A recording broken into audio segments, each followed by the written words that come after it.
Welcome into the Sunday Smash. It is Ira Schofel here with my guy, Dominic Robinson.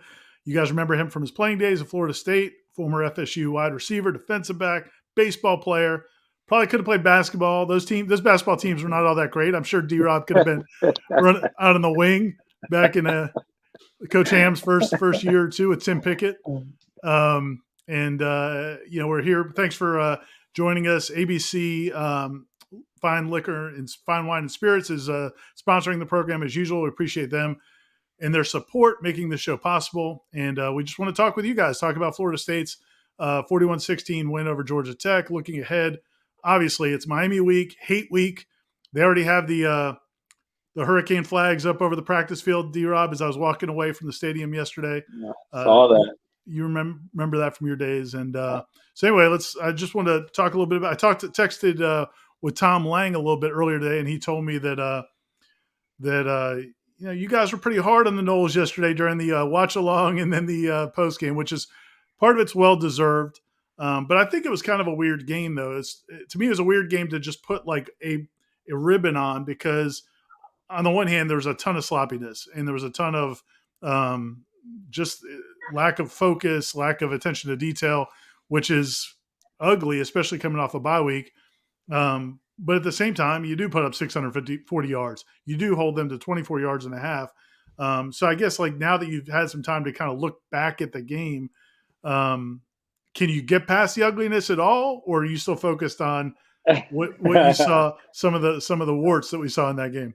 What a strange deal, man. I mean, I don't know that I'll ever really be able to wrap that one up, because it's very confusing, because again, and it's one of the things I said it a couple times on the show yesterday, be careful of falling in love with numbers.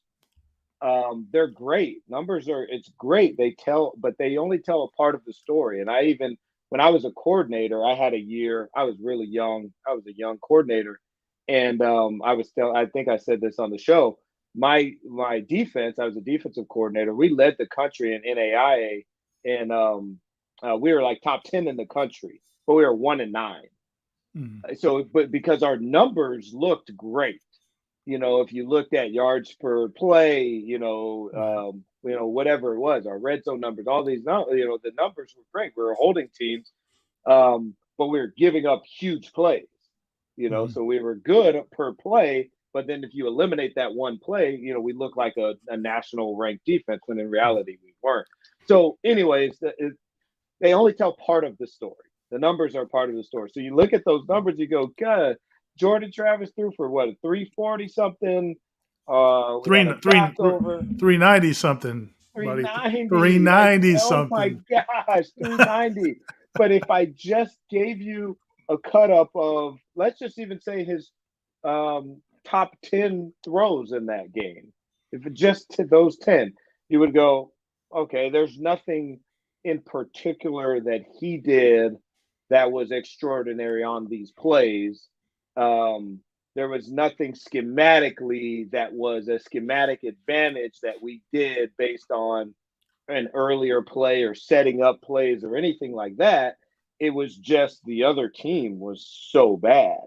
And we have players who are just better. They're more athletic, they're more physical, and they're playing for a coach that they love, not a coach that had been fired 2 weeks prior, So there was just so many things that it was ugly, man. Like, and again, it's not just about Georgia Tech.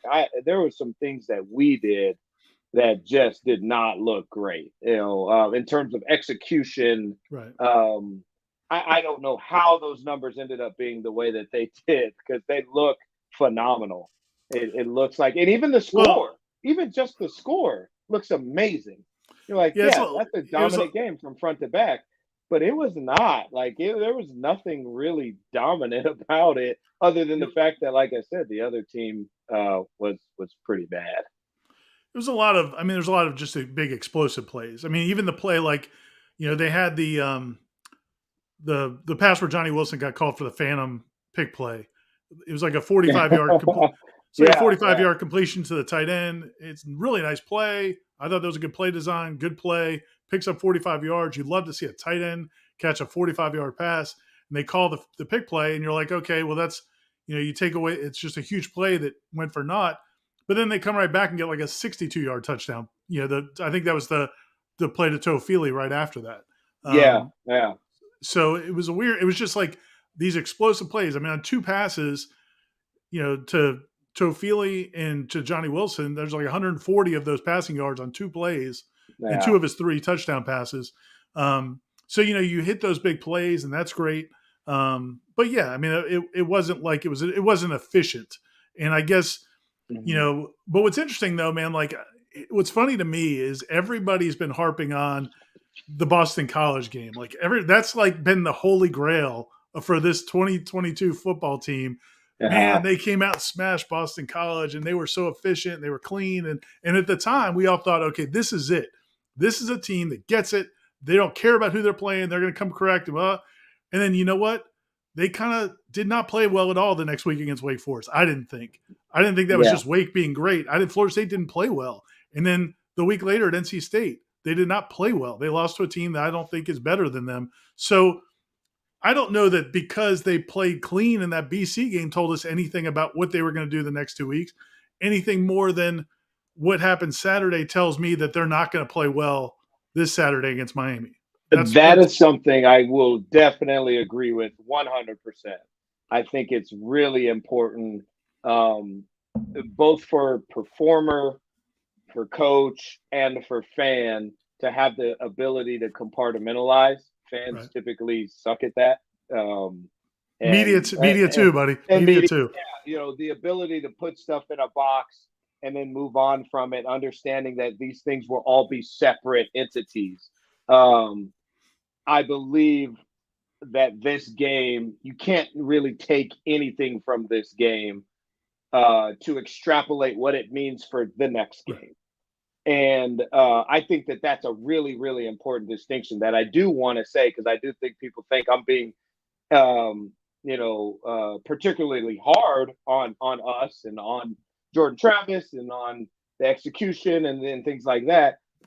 I'm not saying that means anything for the team going forward. The situation that we were just in, coming from off of a bye week, off of a 3-game losing streak, off of 3 top 10 ranked teams, or top 15 ranked teams that we played, a team that's head coach has just been fired, that has traditionally not been very strong anyway. There were so many things. A 12 a.m. start, or p.m. What is 12 a.m. or p.m.? They should have started at 12 a.m. It should have been played on Halloween at 12 a.m. That's when that game should have been played. The refs, the camera crew. I think there were 4 passes that just completely got missed that we just didn't even see. We don't even know what happened. The refs were particularly bad.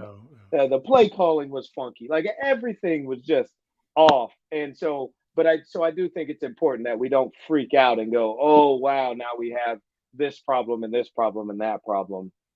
I particularly was disappointed because I thought they would be pretty sharp coming off of a bye, off of what they just finished, and having Jordan healthy, which I still don't think he's actually healthy. I said it during the show yesterday. I still think there is a definite concerted effort in the play calling for him to not keep the ball on zone read plays. Like I could see for sure that coach has told him, you only keep it if 100% you're going to be untouched. But if it's gray, he's keeping it. Could it have been? I think that was the case right after, like the last few weeks.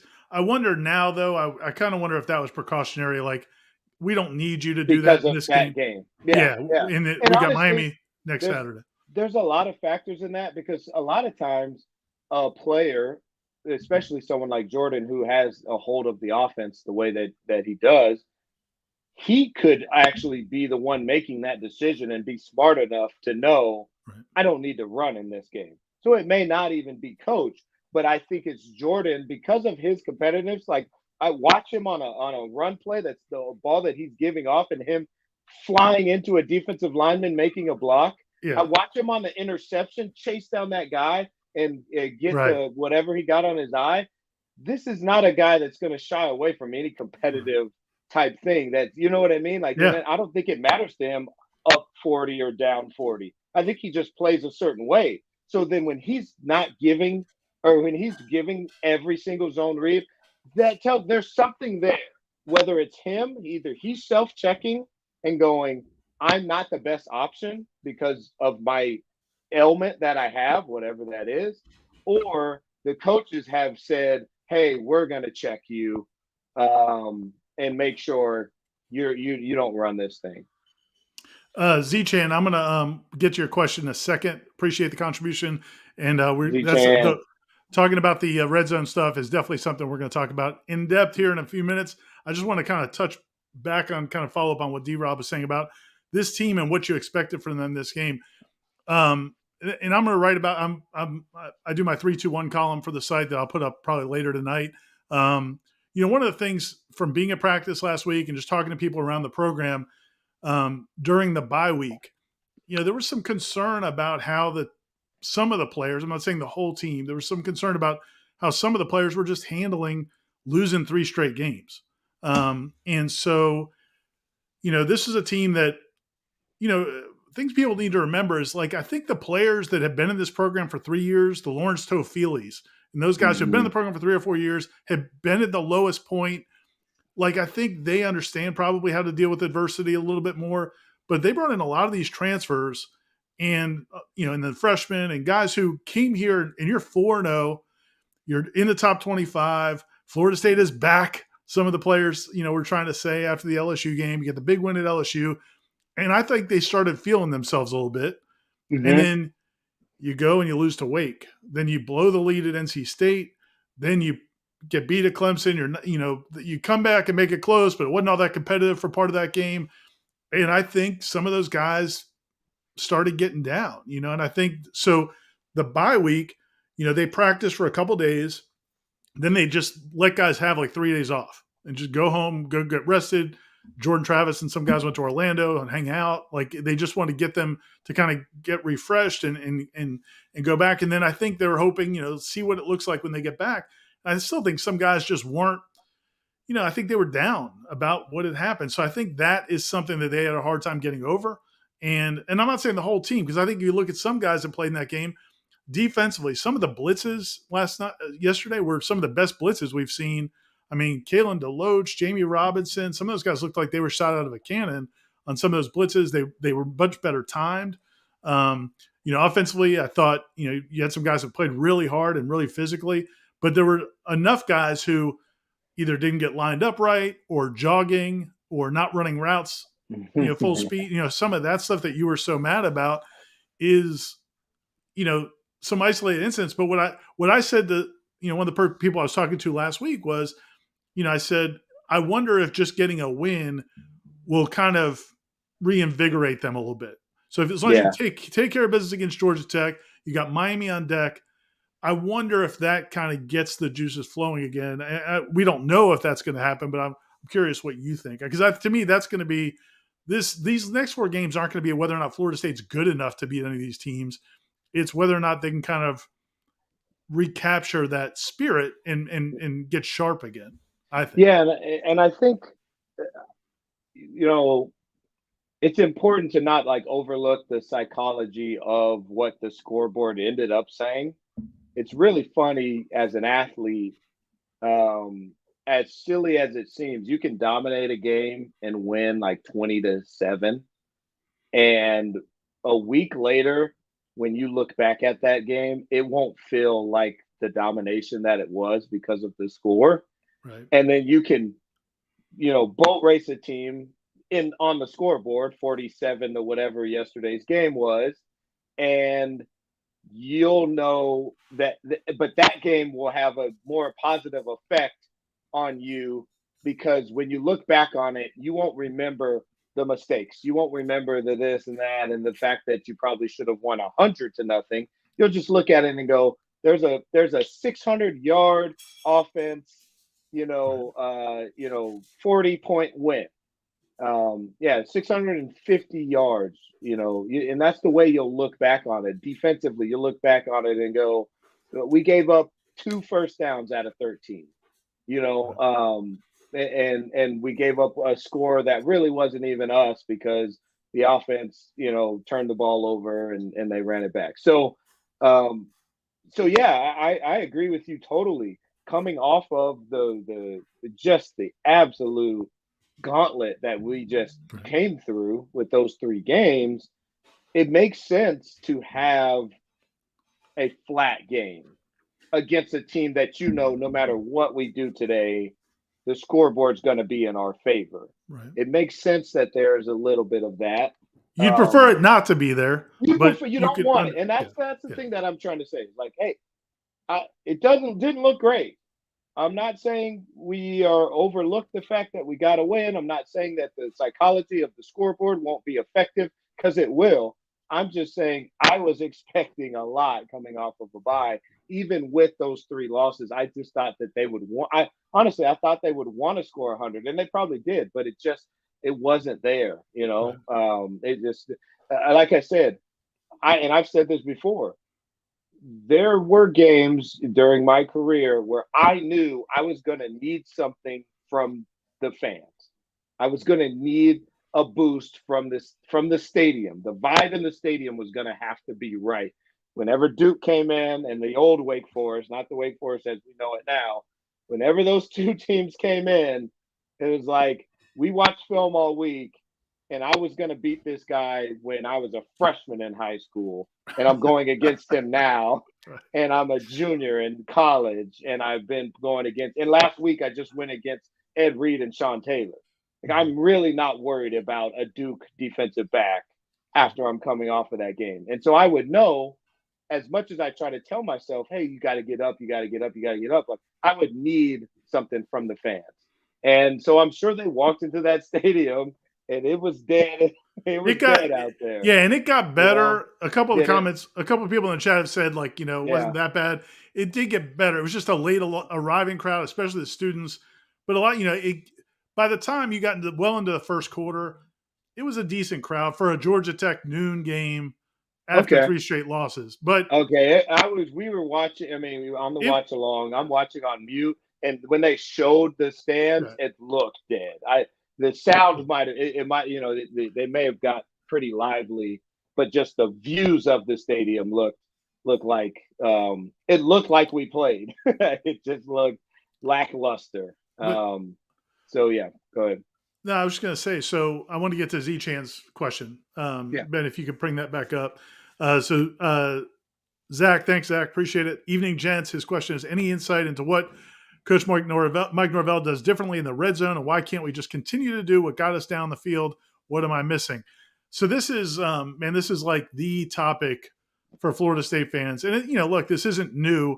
The reason the reason it set everybody off, I think, on Saturday is because it's been going on. They have been bad. They have been struggling in the red zone for most of the season, and they've had part of it was the kicking issues. I think part of it is whether it's not feeling like you could run. When you're out down there, and if you got this beautiful weapon in Johnny Wilson, that I think they sometimes you can get enamored with, and so there's a lot of factors to this. But the one thing one thing I wanted to throw out to you, because it's my prevailing theory, is I don't believe that Mike Norvell gets in the goal line and decides, okay, now I'm going to show off how fancy I can be. Like, I don't think that's his thought process. I think his thought process is what gives us the best chances to score here. And I Mm-hmm. think, for example, running the Wildcat, I don't think a Wildcat is a cute play.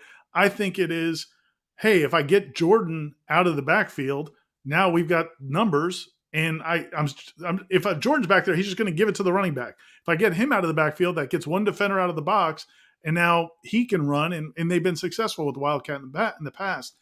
Where things went wrong was the snap wasn't good, and you got a running back who I'm sure in his mind is thinking, bad snap, I've got to catch it and keep going because I got to hurry because I got to make this play. This threw off the timing.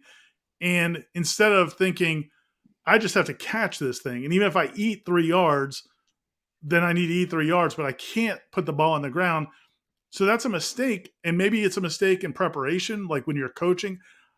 And you can offer some insight. Like, do coaches, when they install or when they talk about a play like that, is it conveyed to the player, look, man, this is the play, but if anything goes wrong, you have to make sure you could control the ball? Or do you assume that a guy who's been in college for 3 years knows that going in and you don't have to coach that? But to me, that wasn't a cute play. It's a smart play. It's just it was a bad snap and the running back just wasn't thinking clearly. That was my theory. No, that particular call there was nothing wrong with that call. That was a good call. And the snap wasn't great, but I didn't even think the snap was that bad. But that's the argument against that call is you put a guy to handle the ball who doesn't handle the ball on every snap. For sure. And so that's what happens when you get a slightly bad snap. I think the thing that needs to be talked about or explored is us as fans. We forget that these coaches are with these players and evaluating them consistently 14 to 16 hours a day, every single day, even over the summer. And so they have information about a play or a scheme or a technique that we could never in our wildest dreams understand or know. They know things that they've seen, they've tried things, they've talked to guys, they have conversations. So when you're seeing these calls, you're seeing the best version of what they feel we can do based on the information they have. Right. Saying all that is, why don't we just run the same running play that we run from the 20 to 20? That is the reason for that answer. From the 20 to the 20, the math is totally different because you have a vertical threat, and we tend to stay in 11 personnel. So that means we have 3 to 4 vertical threats on every play. Once you get inside the 20, you now can eliminate the vertical threat of your offense. So now you have to threaten them horizontally. And so because of that, you can't run the same run plays that you run from the 20 to 20. The math just isn't correct. And the reason why the math isn't correct, the teams that are good and efficient on running the ball, let's just say inside the 10, it's because they have the personnel that inside the 10 can win not only one-on-ones, but sometimes a 2-on-1, and that guy's just so much better that he can take on a block and a half on a run play. Mm-hmm. Say we're running power, I'm a down blocking tackle, I can down block the tackle and climb up to a backer. That would be what I would consider getting 1.5. And when you have the personnel to do that, then you can run a run play versus a 6-man box. So now if I send 3 wide receivers out there, but they leave 8 in here, I can still block all the guys that are in here, or at least get a piece of them so that we can fall forward into the end zone. What the coaches are telling us with their play calls, down there, is that we do not have the personnel. And I agree with them 100%. We do not have the personnel to line up and run the run play when you know we're going to run the run play. Whatever run play that is, we just don't have it. And that's why you see what people are calling getting cute, what I call trying to gain an advantage, a numbers advantage. And that's all they're doing. You see the stuff that they do with Micah down there. It's really good stuff. Hell, Micah probably got in on one of those. Like people are mad. Right? People are mad about the jet sweep, and it's like he probably scored a touchdown. He probably scored, and that was actually a very good play based on the box. When you look at the box, you either have to make 1 block or you have to make 7 blocks. You tell me what you would do. Do you trust an 18 to 22-year-old kid, 7 of them, to make 7 perfect blocks, or just this one kid out here? and I have a guy with the ball who can make a guy miss and fall in. So so that's the thing you have to understand, and that's why I will say there is a gripe or positive potential gripe with the throwing the fade to Johnny more often down there, because that's an advantage that no matter Right. what, even I say this all the time. Obviously, my kid is also 6'7". That space cannot be guarded. It doesn't matter. You can send all 11 guys out there. None of them are 6'7", and none of them have 40-inch verticals. So even if you take your best 11 quarterbacks and you put them out there on Johnny, he still occupies space that can't be guarded. So I will say that Yeah. the fans at least do have a gripe of a potential gripe with the amount of It maybe jump balls that are thrown to Johnny down there. right. But I And would say other than that, the problem is not necessarily the play calling; it's more the execution. The toss in the LSU game, I will go to my grave saying I do not have a problem. I actually talked with some very high level coordinators, including an NFL coordinator, about that specific play, and all of them have said, if that's my best play, I'm calling that play. I'm expecting a guy to be able to catch a 3 foot right. toss coming from a quarterback. These guys are world class athletes. You should be able to catch that toss. So Yeah, and where I'll go with you on the fades to Johnny. The other part of it is, and I understand where fans get frustrated is, in general, because they have a lot of wide receivers that can be kind of interchangeable, which is a good thing, right? And you could yeah, talk about this better than anybody, but yeah, there's a lot of wide receivers who only know one position, whether it's because they aren't bright enough conceptually to figure out all the different combinations, or they haven't played enough, or they don't have enough the varied skills, but they have receivers that they feel like they can put Micah in the slot or put him out wide. They feel like they hmm can move different receivers around into different spots. So because of that, sometimes I feel like they've ended up with not going to Johnny because he just didn't end up being in the in there, spot in for the, what I'm saying? And I yeah, think, and that would be a criticism for me. And I'm not in their meeting rooms. We're not in their meeting rooms. We don't know, but it feels like they sometimes treat that area like they do the rest of the field. And it feels like maybe when you get down there, no, it's got to be Johnny. Like that has yeah. to be Johnny. So I'd agree with you there on the what And you're let saying me though. just touch on this though, Yeah, also, because this is the other thing that I think a smart football person would also say. Well, heck, you can't just always throw a fade. Like right, they try to throw a fade. The really, really good coaches, and this will sound funny to say right now because I know Jimbo doesn't seem to be a great coach right now because of what they're going through. right, But I will tell you, the I have consistently used the Kelvin Benjamin national championship catch that he made in the back of the end zone as an example of a way to get a fade ball that's not a fade. right, So right, you can get jump balls in a bunch of different ways. You just have to be really creative as an offensive play caller. There's other ways to get that same fade, but now it's not all the way, right, 47 yards away from the quarterback. And that right, was the one thing that Jimbo did in that game, and he did consistently with Kelvin.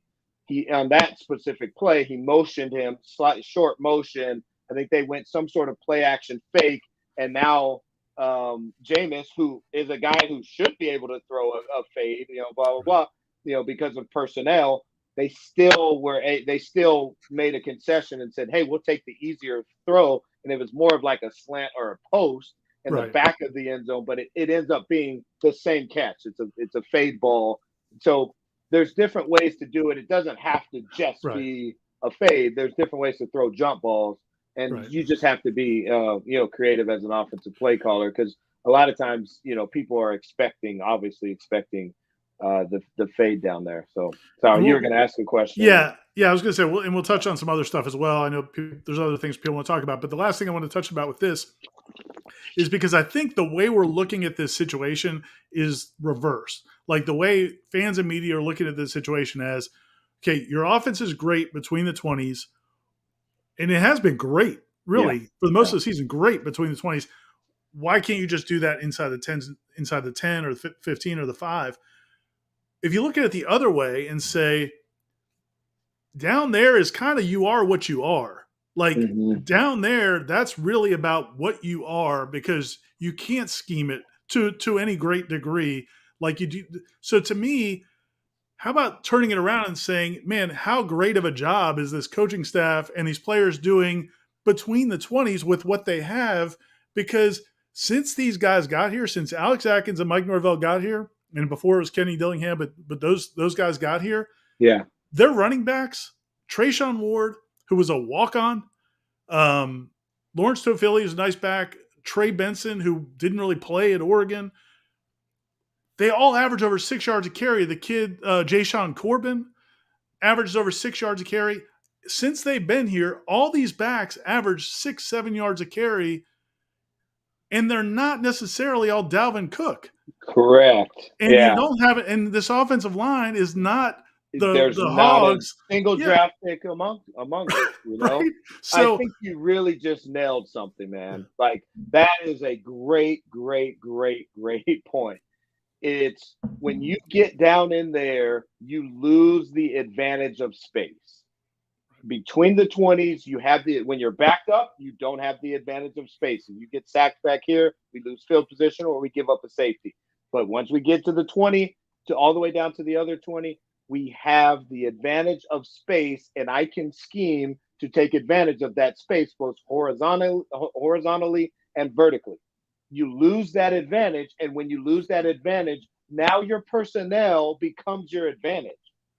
And I think it's a perfect exploitation of the 11 guys that we have out there, that when we lose that space, it tells you exactly why and this is sort of a segue to Michael coming on later, this is why the recruiting has to be better, because you have to bring in better guys, because when you get down there, you lose the advantage of space, and your people have to just be better. They have to win one-on-ones and sometimes two-on-ones.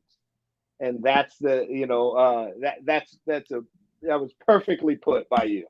That's exactly what the issue is with this team in the red zone. It's not scheme, it's execution based on the players that we have. It's just tougher down there. and It it's gets funny. tougher because you don't have the space. You don't have the Norvell, advantage. Norvell made a comment. It's a couple weeks ago. He made a comment about stressing to the players the need to finish those long plays, which is basically telling you, yeah, those we can't get pushed out at the 2-yard line. Mm-hmm. Yep. Because it's going to be hard to get in there. Nick Saban may not be as worried about it with his good teams, or Harbaugh might not be as worried about the great teams. Mm-hmm. That's fine, man. We'll just punch it in. It's like a tapping in a 1-footer in golf. Correct. But for Florida State, man, they're staring at a downhill, winding 15-foot putt. When they get down inside the 3 or 4 yard line, there's a lot more factors that are tougher for them. All of a sudden, like that lie means something. Where is it? Is it in the fringe, or is it, because it's because of, and not to put too much on just the offensive line, but it's those 5 guys. If those 5 guys can get a push, then I can call any play. But I don't have the advantage of space anymore. So now, even getting a push with those 5, because you're right, man, those backs, they've been phenomenal. I mean, they've done a really good job. And I even felt like yesterday, Trey was going to have 200 yards easy. Right. After the first carry, I started saying, oh, this is a 200-yard day for him.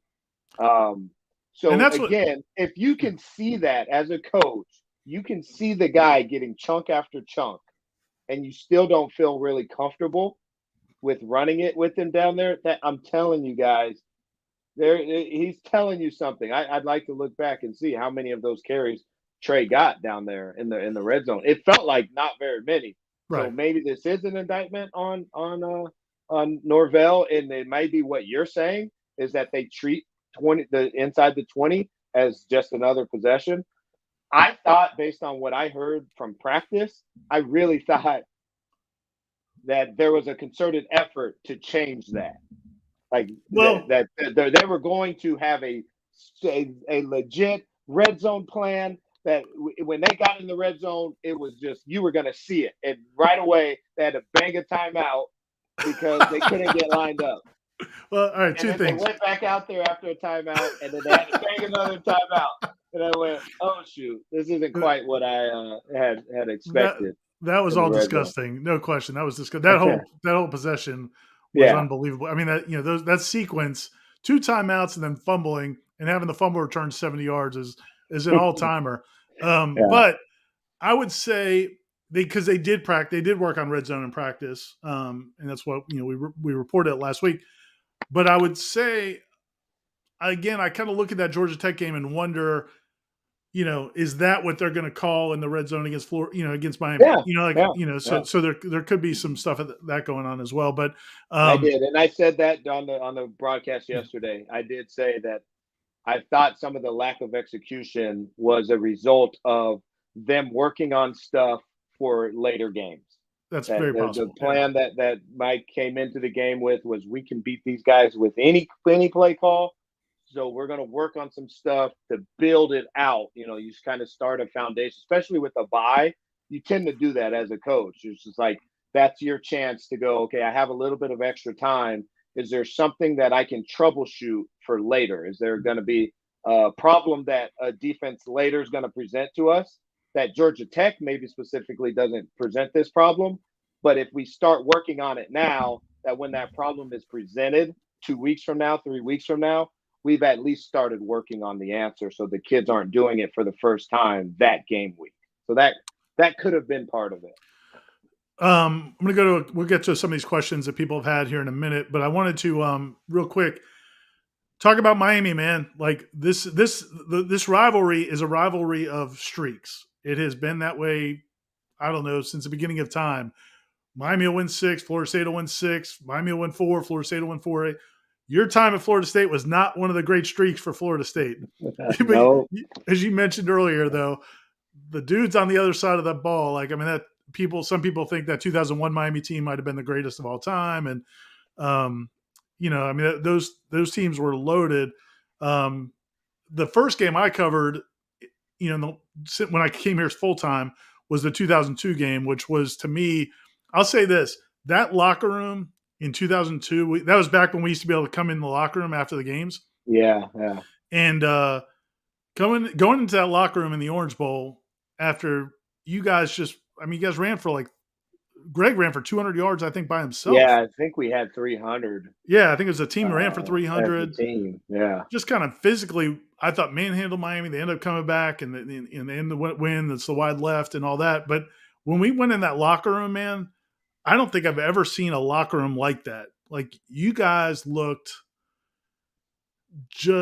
it was almost like, I don't know, man, it's hard to even explain. Like you guys were there was nothing, like everybody was just quiet. It was dead quiet and guys Yeah. were like exhausted. What are some of your memories from, just and again, Yeah. you guys had a tough go. It was the kind of the end of the Bowden dynasty, and Miami was, really, really loaded. I remembered the word that keeps coming to my mind is like dejected. Right. Like that was it was so incredible to be a part of that rivalry and to be a part because the first one was a bloodbath. That was the team that you're talking about, that Right. probably the greatest college football team of all time, and they came to Tallahassee and just stomped us. But then the next year was the year you're talking about, Right. and the first year I didn't feel like the honor of being a part of the rivalry because it didn't feel like a rivalry. They were so much Right. better than Right. us. And But everybody else. Yeah. but that year, I just remembered that feeling of, oh my gosh, I cannot believe I'm a part of a wide left. I mean, I was a kid, Right. that was watching those games, and it's part of what made me fall in love with Florida State. and then to be a part of one, and then to be on the losing side. Like I said, I think dejected is the best way that I can explain it. It was I you just you almost felt like the season was over, to be honest. And that was Yeah. early in the season, I believe. I just remembered feeling like, man, the season's over. How do we go to practice next week? We did everything that we could do to win that game. How could we continue playing? How can we keep going, man? Yeah, that one was bad. And then honestly, very quickly though, I can remember my brain sort of switched to um, being fearful or scared or wanting to take care of Xavier Bethia. Yeah. That was like, at first you're feeling sorry for yourself for 10, 15 minutes. Once the chaos of the coming off the field, I think they stormed the field that game. Come off and you're in the locker room, and like you said, you're just laid out with like just no energy, just nothing left to give. You don't want to do anything. You don't want to get undressed. You don't want to go again. You don't want to think about next week or anything. And then your brain switches to like, oh man, like there's someone else that has it worse than me. Right.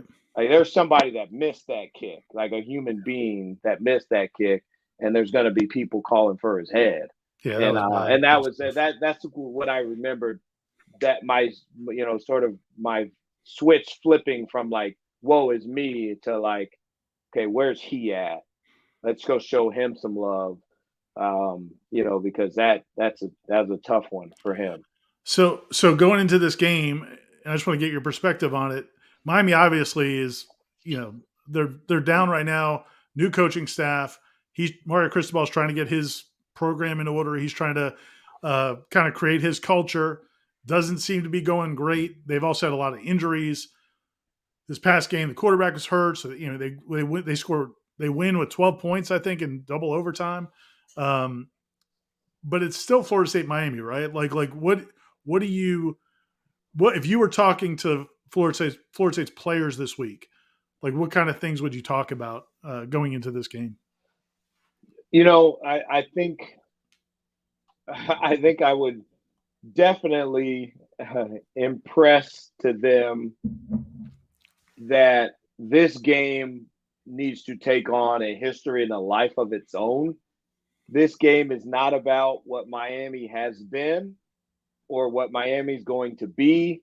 This game is not about who we are today or who we're going to be. Like, you have to eliminate everything, in terms of thinking that, oh, well, they've lost this game and this game, or they got beat at home by this team or this team. You cannot try and project their, previous performance as sort of what you're going to see on Saturday.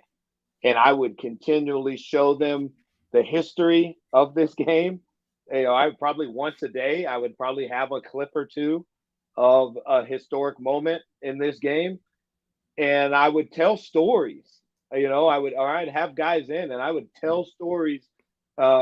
Maybe not like, oh, everyone gather around for a story. But what I mean by tell stories is I would make sure that they knew and understood that very good Florida State teams have lost to not very good Miami teams and vice versa. Right. Though your records don't, I always, we always make fun of like the cliche, throw the record books out of the out the window when the rivalries play. But I would try to tell that story that, man, you've got to whoop the man across from you. And you've got to do it consistently because they are not going to lay down the way that they may lay down may have laid down in previous games. Right. This game is different. This game is different. Those guys are different. You will see a different team than what you're going to be watching on film. I firmly believe that. I haven't watched Miami at all this year, but from what I've heard, it's just abysmal. It's pretty bad. And I do not expect to see that Saturday at all. I think we're going to see a very, very spirited performance. I'm not saying they're going to be good, but I expect to see a very spirited performance, and that's just what I've come to expect from UM.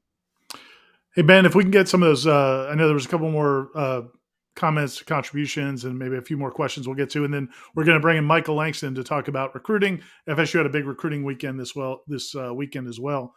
Um, Mav says Mike's been killing it with running back since Memphis. Kenneth Gainwell, Antonio Gibson, Darrell Henderson, Tony Pollard, all NFL running backs from the Norvell tree.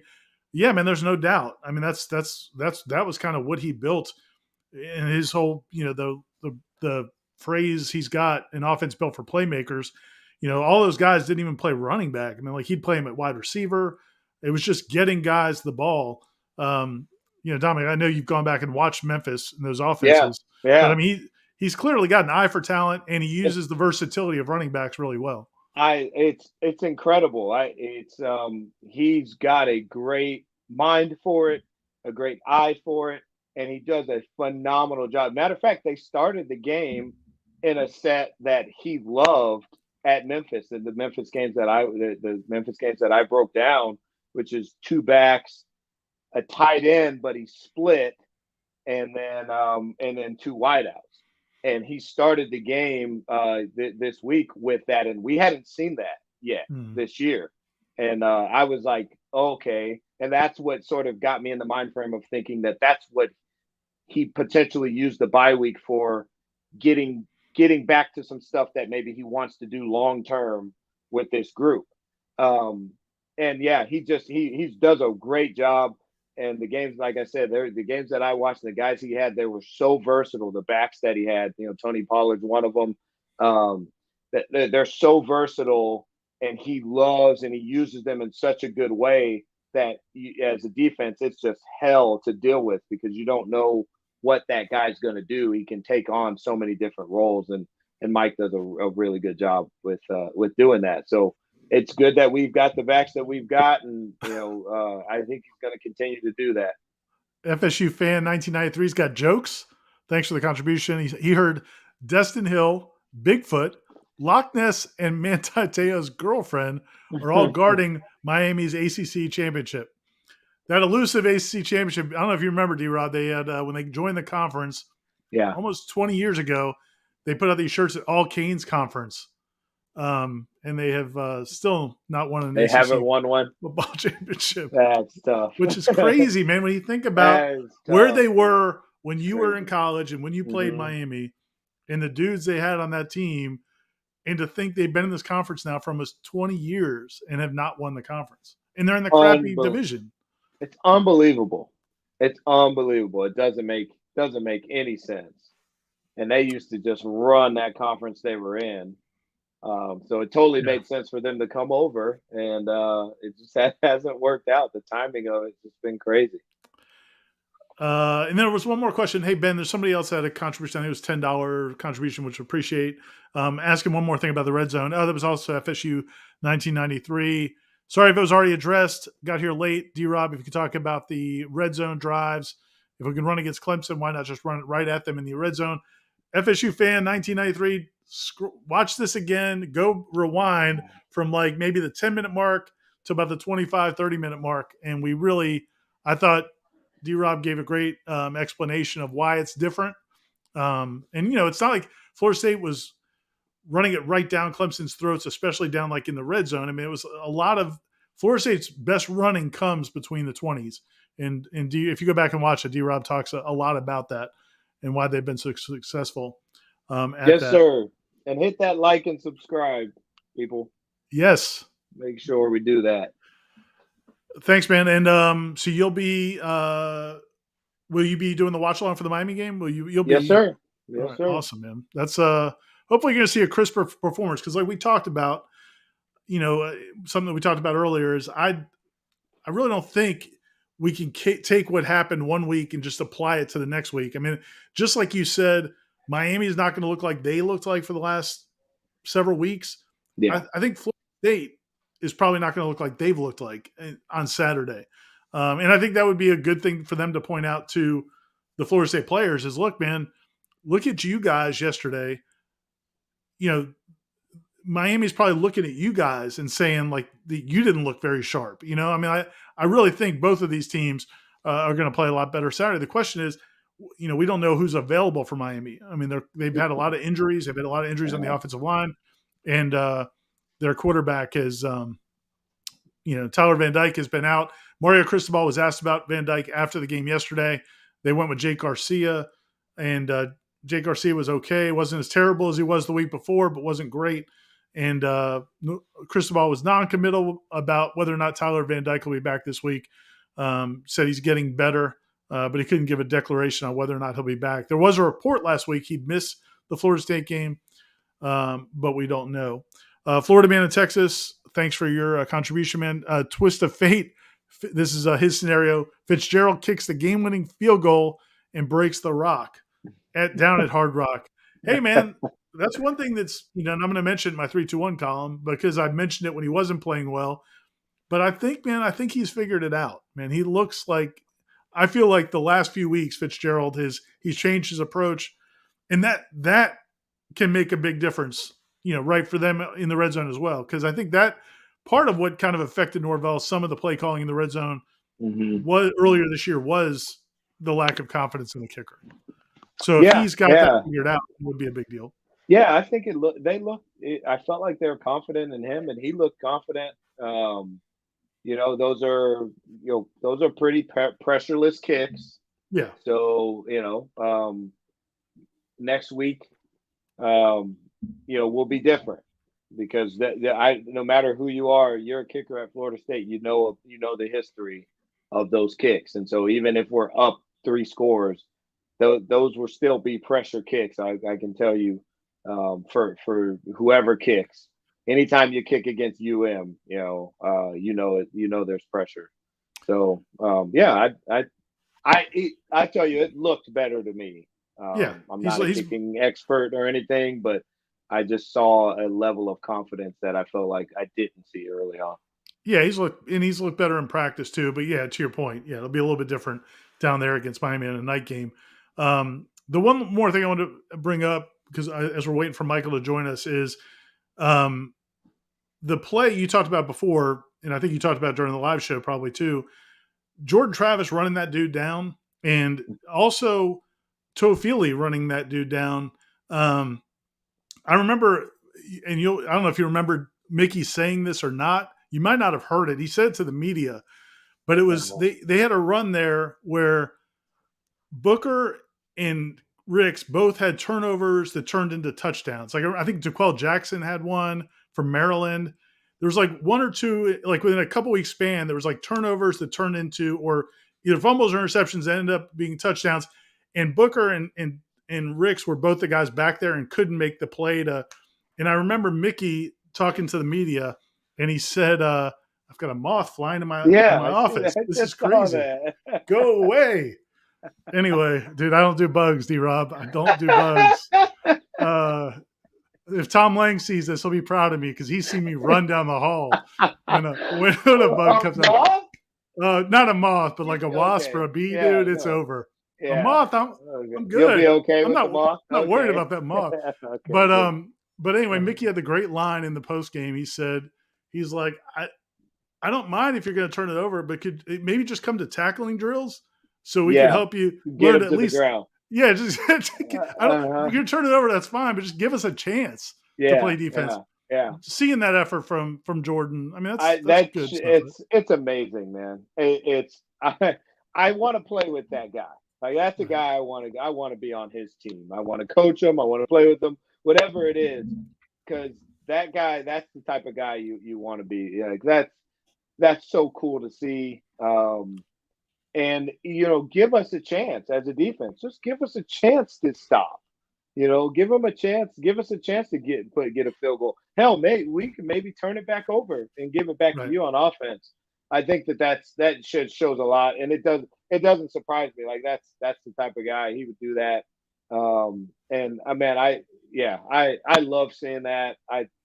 Those guys, when they do that, it means a lot to a defensive player to save us some points, because those points, they go to us. If they score 7 right there, Right. those are going to be added to our average. They go on us, but that's not us. And so but I do remember Mickey used to be very serious about, like, when you turn it over, like, you better get them to the ground. Like, let us play defense. And he didn't even care if it was like on the one. If we stopped him up there, that moth is on. He wants the smoke, He's D-Rob. serious. He wants. He's really serious about getting you.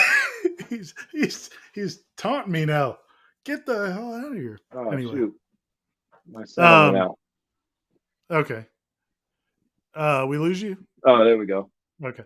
Well, thanks, man. Thanks to you, Rob. Oh, I think there was one more comment real quick. I want to get that one. Tom Warner, sorry, guys. The Bills are playing. I'll burn one for you. Question. Thanks, Tom. There was a question last week on a headline. Somebody was asking me something about smoking weed for some reason. They want to know whether or not I smoke marijuana, D-Rob, and so share that. But I think Michael's waiting to come in, man. Thanks so much, Dominic. There's the guy. Michael, what's up, man? D-Rob, what's going on, man? What's your what's the news of the day? Feels good. News of the day? It's been good. It's been pretty positive. Couple 5 stars on campus, right? I was out there all day, going back and forth from places, but it was really good, really positive. Obviously, I see a lot of players coming in and out. You could see just on a win you've experienced that, D-Rob. When you win, you could see a confidence of business, like, hey, we did what we were supposed to do. Now let's do it. Let's keep it going. So there was a lot of positive vibes around there. Obviously, recruits were really good. Come across very positive. 5-star Hakeem Williams was there. 5-star running back Cedric Baxter was there.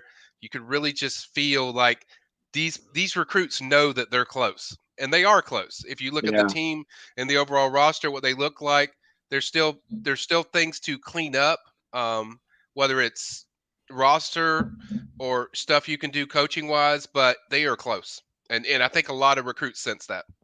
Hey, Ira, that's another important thing too. And when I talked about earlier, the psychology of the scoreboard, right, what it looks like as opposed to what it really was.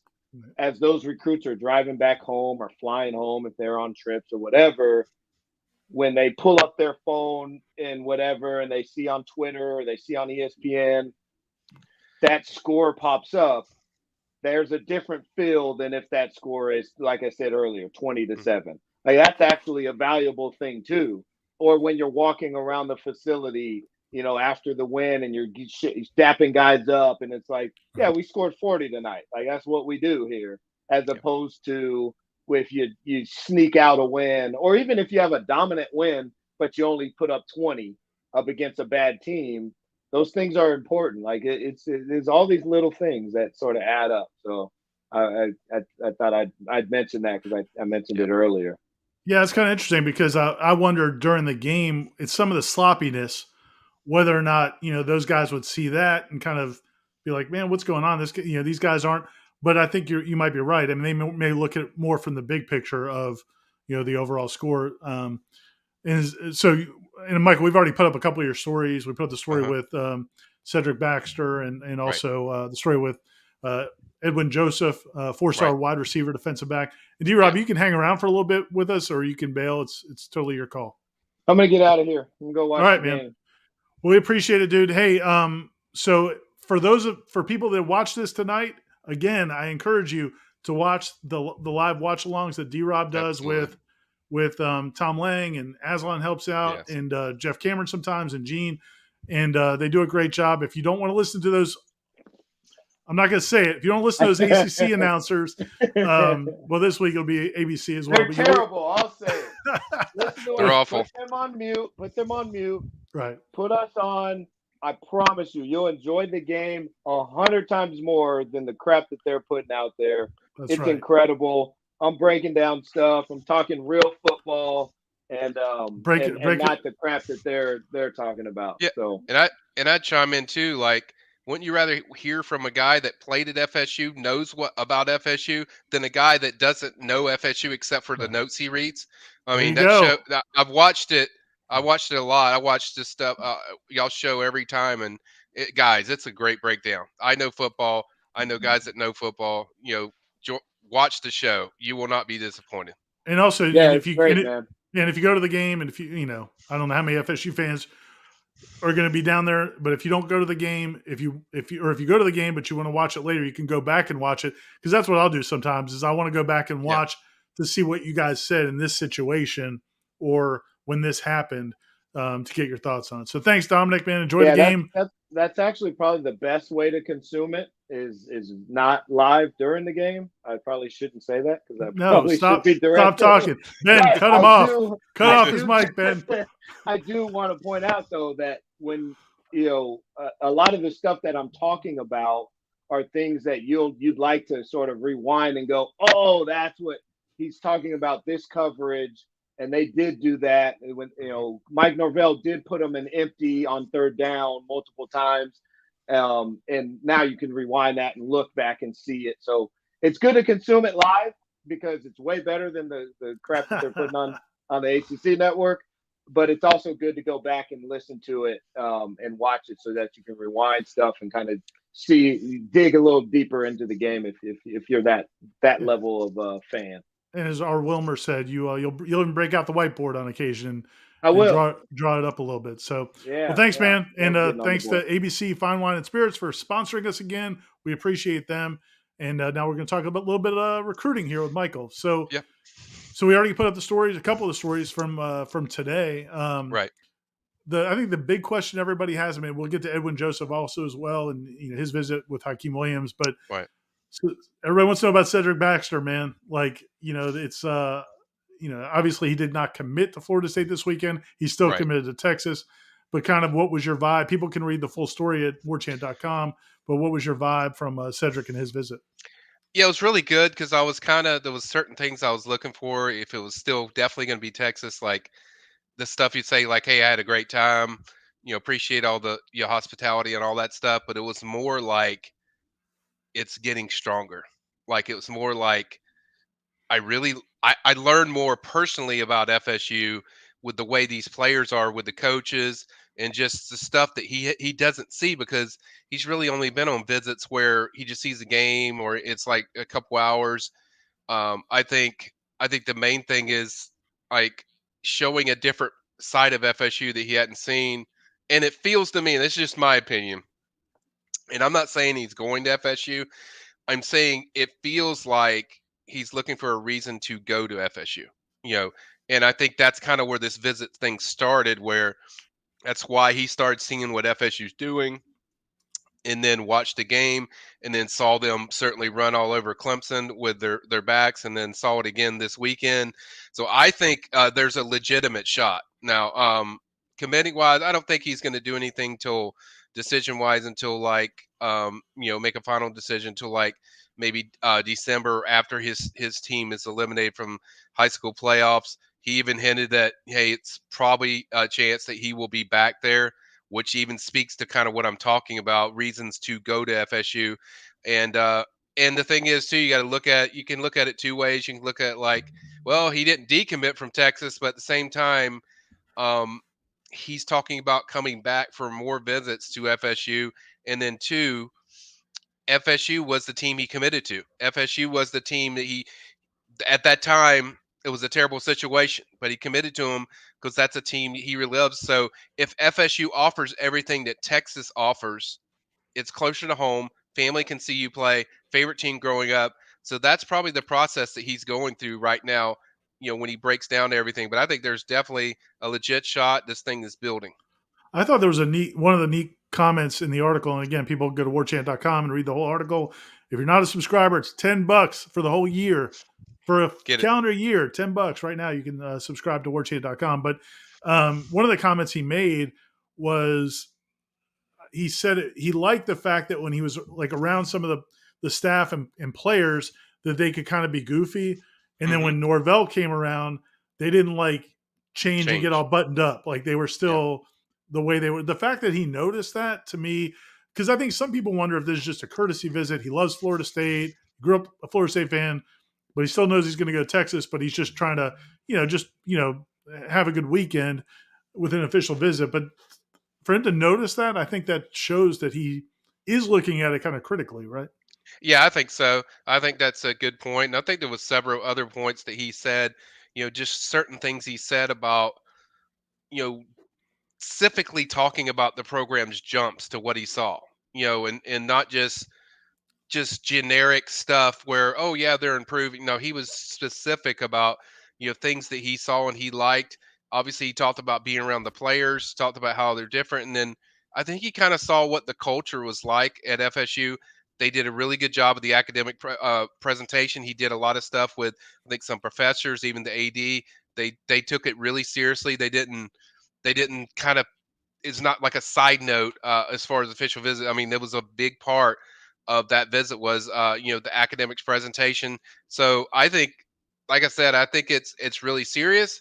I don't think he's going to want to make a comment on it as far as decision, finalized timeline, whatever, until until it's actually time to put pen to paper. And even told me, yeah, I'm going to see FSU again, whether that's FSU, him visiting FSU again, or if FSU goes over there, does in home stuff like that, building. But you can see this kind of, like I said, building to a point where, like, you don't take back to back visits unless there's something to it. There's some meat to the bone. Right.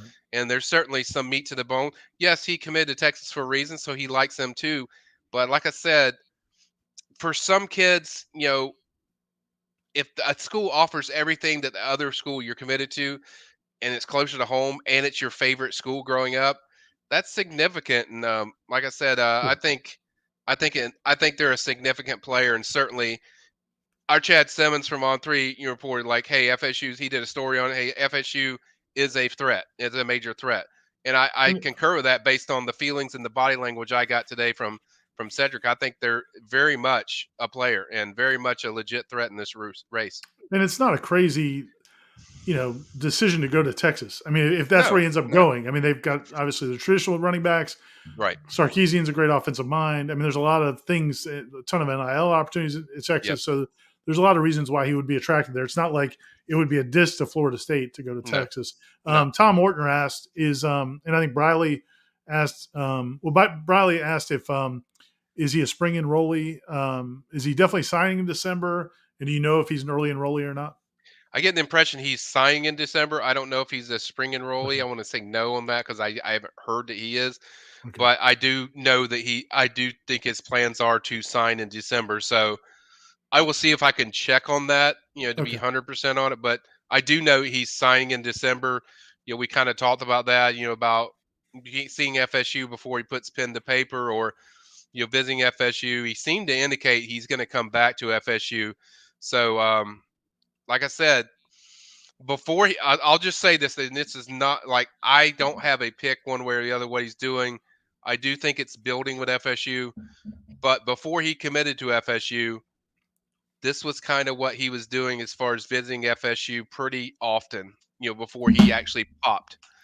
It is definitely the stuff is building, and I think it's certainly real, and I think FSU knows, they have a shot, but at the same time, not to dismount if he doesn't go to FSU. This isn't to take away from it, but they do have an extra guy they got in this class, and Keziah Holmes from Penn Right. State, a transfer. So this guy would really be an extra for them, but Right. they Yeah. want him bad, and they want him in this class, and it also just builds national buzz when you get a 5-star player and a guy in your backyard. That signifies too, like, people see that you're going in the right direction. What I thought was interesting, and I found this out like last Thursday when reported that Norvell was going to see him, and then the official visit, he's going to officially visit FSU was, and they told me this, but they asked me not to say anything and to let Cedric say it, but Cedric came out today and said, no, I'm not taking any more official visits. So the fact that he took an official visit to FSU and he's not taking any more anywhere else, and might not take any more anywhere except for FSU, because FSU would be, what, 3.5 hours away. So That's a Right. possibility. So I thought that was interesting when I found that out last week. But it's interesting recruitment, and he's certainly a hell of a player. But I think people need to remember that this is an extra, not Yeah, if you don't get it would be incredible to get him, but you yeah already have Sam Singleton, a 4-star yeah running back, is committed. Keziah Holmes was a 4-star running back who started his career at Penn State, transferred in. He's actually already practicing, yeah. so he's already on the team. So yeah, so Tom Orton asked, do you think Baxter? And we're going to talk about some other recruits here as well. It's not just the Cedric Baxter show, but does Baxter want to be? Do you think he's okay with being in a committee approach where Mike Norvell likes to give a bunch of different backs different opportunities, or do you think he wants to be the featured back? My comment on that real quick is it's not just that, yes, he does, use a committee approach, but he also uses backs in different ways. And I think that might hmm be appealing as well. And then he asked for a percentage chance on getting him, putting you on the spot. And then you can pass on that if you want to. It's still yeah. early. And then do you still think Jordan Travis is likely gone in 2023, or do you think there's a chance he stays? Okay. Yeah. I mean, we talked to Cedric about kind of all the different backs they use, and he seemed to really like that. He brought up C.J. Campbell, which is a fantastic story. If you guys haven't followed that with C.J. being hurt, he really liked that because it shows him like everyone's a part of the team. Everyone's like he's just as vital as Lawrence Philly or just as valuable as Trey Benson. It's like every guy is featured in a different way, and I think that's what Cedric liked. Is I don't think Cedric has just sold him. He has to get 40 carries or whatnot. I don't think Cedric's ever been that type of player, so I don't think that really bothers him or he has an advantage or whatever. I think it's really just is the offense the fit for him? Are they featuring the running game? Or are they what are they doing with their backs? What are they doing in preparation? What are they doing the way they scheme it? And I think he's seen all that stuff, and that really, and he's loving that. As far as the rest of the question, since it was disappeared off Well, there. we're gonna move on. We're gonna move Okay. on. I get criticized for asking Norvell too many Yes. questions at one time. Yes. So Yes. Tom Kirkpatrick and a few other people have asked about DJ Chester. DJ Chester recently, I guess a couple hours ago, put out his Right. top schools and said I guess, set his commitment date. Yeah. On the On3 recruiting prediction machine, they still have LSU as a huge Yes. favorite. Yes. Is that how you see it, or do you think Florida State's more of a player than maybe it looks like? Yeah. So obviously I've been working. I was at FSU all day, and I found that out later. And I got home. So when I got home, I hit up my FSU contacts. They feel like here's the deal. They feel like if he commits if he does it Thursday, that it's going to be they feel leaning towards LSU. That's how they feel. But they also said I got the impression that DJ is definitely still going to take an official visit to FSU in December. I get the impression that he confirmed that to the staff. So I think if I was picking today, I'd pick LSU. I'm not going to make a pick on that general reason because he's going to take an official to FSU. But I think the first decision, if it is the first or the last, I think it would probably be LSU. I would lean that way based on what the FSU intel is telling me. And then I wanted to follow up because a couple of people in the chat now are talking about the Jordan Travis situation. It's not why we brought you here, Michael, but I did want to address it since it was asked about. Yeah. I mean, the Jordan Travis situation is going to be interesting because this is kind of this new world where I think if this was 2020 or 2019 or 2018 and Jordan Travis was where he is, he's been in college for 6 years. People need to remember that. He's been in college for 5 years. I think this will be his 6th year if he comes back. Some guys don't want to be in college for that long, and they're getting older. So I think there's a good chance Jordan would look to leave. I do think in a world where Jordan's probably the most profitable player on this team in terms of NIL, like he can make a living as a quarterback at Florida State and how he's played. So I think that's going to factor into his decision. Like normally guys would say, well, even if I'm a 5th round pick, at least I'll go make some money in the NFL. I think there's a lot of opportunities for him to make money in college. So we'll see what he does. I will say this, the one thing that I think Mike Norvell and the coaching staff are going to tell Jordan and really speak to him, they may have already had these conversations, but if you look at Norvell's quarterbacks through his time as an offensive coordinator or head coach, the longer that they play, the they get much better. Like Hmm. their second year as a full time starter. This will be next year. Would be Jordan's second year as a full time starter. A lot of those quarterbacks took another big jump in that second year as a full time starter. So that's something that I think that they're gonna they're gonna preach. Yeah, yeah. I had some of my Florida friends. They asked me, "Did Jordan play with Charlie Ward? Because he's been there for that long." But no. My thing is, if you would have asked me this question before the year started, I would have said definitely he's probably gone. Probably leaving. That was kind of the intel that I was yeah, hearing. But as the season went on, and you saw the development, which by the way, FSU has done a hell of a job these 2 years with him. Some of the stuff they worked on. So as it went on, you saw how productive. Yeah, it's going to be a tough decision. There's options you could choose either way. I personally think he's going to come back. That's just my personal opinion. I just feel like the offense he's producing better, and he's getting more comfortable, and he's learning more, and he's developing more. And I think if I was a prediction man, I would say I could see them having Jordan back, but then also bringing in a young transfer off the transfer portal that's a quarterback, like say a freshman or sophomore. I could see them doing something like that. But that's kind of my feelings on it. My feelings is kind of 180 since the start of the year, where I got the feeling that it was gonna like he was right. gonna leave, I and think then I think he thought he was going to have a huge year, and the yeah, team was going to have a huge year. And I kind of wonder if the midseason struggles kind of have him motivated to want to come back. So we'll see how that plays yeah, out. yeah, James B, thanks so much, man. I appreciate yeah. we definitely appreciate the contribution. James B says, "Great job tonight, guys." Ira, I know you don't get into this debate often, but I'm really curious to know how you feel about the uniform combination on Saturday. You as well, Michael, if you want to chime in. And Okay, we'll after that we'll get back to Edwin Joseph and the okay, last couple things about recruiting. Yeah, I mean, I tweeted yesterday that I wasn't going to really say a whole lot about the uniforms because I don't think it's designed. I'm not the target demographic, but I will say I did not love it in pictures, and I think maybe on TV. I don't know how it looked on TV. In pictures, it looked okay in pictures, but live I did not like it. It didn't look. It looked.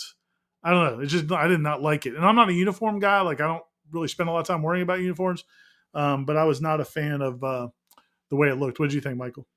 yeah. I mean, I didn't even know about it until Warchant popped it up and said, "Hey, they're changing the uniform." So I've seen a lot of different uniform combinations. I will say what I liked it. What I watched on when I rewatched it on TV. I liked what I saw. I think it looks the best when you have sleeves, like Hmm. what Johnny Wilson had. Looked really smooth. It connected more with the uniform. I maybe I would throw some not just all garnet in there. It'd have some different colors. But hey, you know what? They never wore the white helmets that I can recall that I've been alive. At home, I thought it was pretty cool to have something different. It's not something you'd want regularly. I'm a traditional guy. I like the like the gold helmets, the garnet and gold, all that. But I thought it looked really good with the white sleeves for guys like Johnny Wilson. I think Johnny Wilson's uniform I think looked the best, and that's where That's it a good really point. shone. Yeah, if you Yeah, got the sleeves, it kind of ties it in. yeah, That's a good point. yeah. Eric Angel, thanks a lot, man. He says go Knowles 44-17 over I think Miami. everyone would That's his take that. prediction. That would be nice. All right, Edwin Joseph, Yes, athlete, receiver, defensive back from Chaminade down in South Florida. right. He was here with Hakeem Williams. I guess they played 7-on-7 together. What were some of your thoughts? And again, there's a full story up on that about at warchant.com, but if you could share some of your thoughts on him. Yeah, I thought Hakeem was going to take over the interview for me. He kept coaching Edwin the whole when we were talking.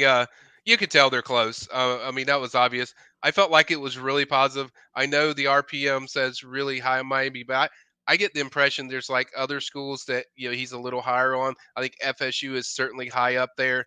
I think there's several other schools like Louisville. He really likes them as well.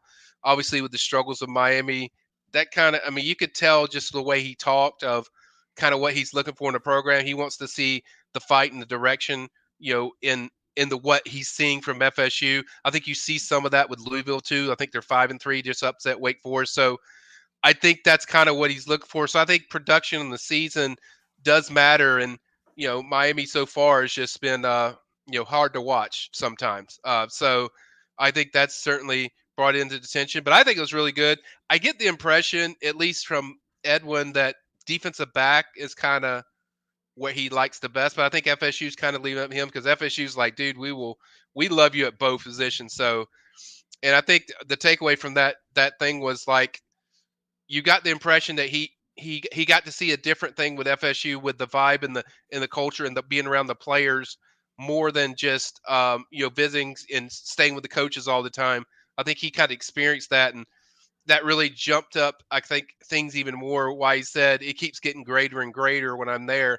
So I think that led a lot to what he's doing, and I think FSU certainly is the team with the momentum, with Edwin right now. But like I said, there's several visits he's going to take to, Louisville and I think somewhere else. And then I think he's going to take an official to FSU. He's already told me that will be probably, I thought it was interesting. That was one of the most interesting The points that moth is back, Michael. The moth is back. Round three.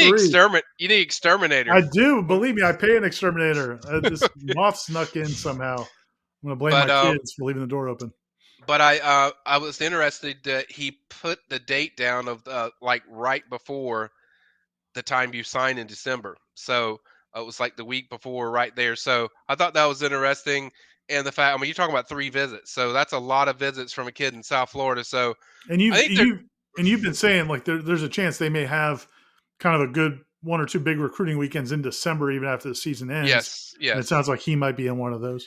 Yeah, and I think they've talked a lot of the commits into saving their officials for that weekend, in December because that's a big deal. That's when I think they're going to do something special, which like they did last year, do some special things. So I think that's a big deal as far as just having him around commits. I mean, it's nice to have him around Hakeem, but you want to have him around other guys that maybe he hasn't met, so they can kind of see why they picked FSU.